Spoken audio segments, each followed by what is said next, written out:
మాతృభాషలో మాట్లాడలేకపోవడం, కన్నతల్లిని అమ్మ అని పిలవలేకపోవడం రెండూ ఒకటే.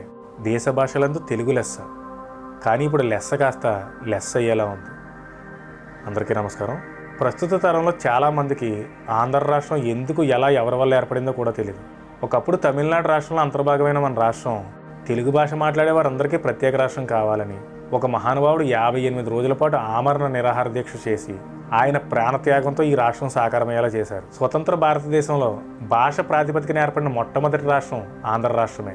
ఆ అమరజీవి పొట్టి శ్రీరాములు గారి త్యాగానికి విలువ లేకుండా నేడు తెలుగు భాష కనుమరుగే ప్రమాదంలో పడింది. కారణం ప్రస్తుత విద్యా విధానమే. ఒకప్పుడు తెలుగు భాష అచ్చులు హల్లులతో మొదలై గుణింతాలు నేర్పించే పదాలు నేర్పించేవారు. కానీ ప్రస్తుత విద్యా విధానంలో ఆ అమ్మ, ఆ ఆవు, ఈ ఇల్లు, ఈ ఈగ, ఇది వరుస. అక్షరాభ్యాసం రోజున ఆవకాయ పెట్టినట్టు అక్షరాలు రాకుండానే పదాలు నేర్పించి పిల్లలపై ఒత్తిడి పెంచుతున్నారు. 2వ తరగతిలో గుణింతాలు నేర్పిస్తున్నారు, కానీ 1వ తరగతిలోనే ఒత్తు పదాలు పలికిస్తున్నారు. చూసి గుర్తుపట్టడం అంట. ఒత్తు పదాలతో కూడిన పదాల్లో కేవలం సరళాక్షరాలను గుర్తించమంటున్నారు. మరి పక్కనున్న ఒత్తు పదాలు నేర్పించినప్పుడు అవి ఎందుకు అక్కడ ఉండాలి? గేయాల్లో కూడా ఇవే ఒత్తు పదాలు ఉంటాయి. పిల్లలకు వచ్చే వరకు మళ్ళీ మళ్ళీ చెప్తారట. అంటే చెప్పినప్పుడే బుర్రకెక్కించుకోవాలి. గుడ్డిగా బట్టి పట్టడం. ఒకవేళ ఇంటికి వెళ్ళాక ఏదైనా పదం మర్చిపోయి మళ్ళీ చదువుదాం అనుకున్నా సరే ఆ పదాలు పలకలేరు. ఎందుకంటే అవి ఎలా ఏర్పడ్డాయో తెలిస్తే కదా పలకడానికి.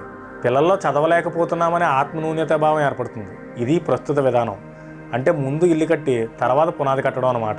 ఈ విధానం వల్ల పిల్లల తెలుగు అనర్గళంగా మాట్లాడటంలో, రాయటంలో రెంటిలోనే వెనకబడిపోతున్నారు. కొందరు తల్లిదండ్రులు కూడా ఈ విషయంలో అభ్యంతరం వ్యక్తం చేయాల్సింది పోయి మా పిల్లలకు తెలుగు మాట్లాడటం, రాయటం రెండూ రావని గర్వంగా చెప్తున్నారు.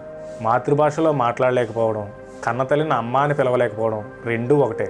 భాష అనేది కేవలం చదువు కాదు, అది మన అస్తిత్వం. పునాది లేని చదువు పిల్లల భవిష్యత్తుకు ప్రమాదం. ఈ విధానానికి ఈ విద్యా సంవత్సరంతో స్వస్తి పలికి పిల్లలకు సరైన పద్ధతిలో నేర్పిస్తారని ఆశిస్తున్నాను. విగ్రహావిష్కరణలు కాదు, ఆ మహానుభావుడు త్యాగానికి విలువను చేకూర్చండి. జై హింద్.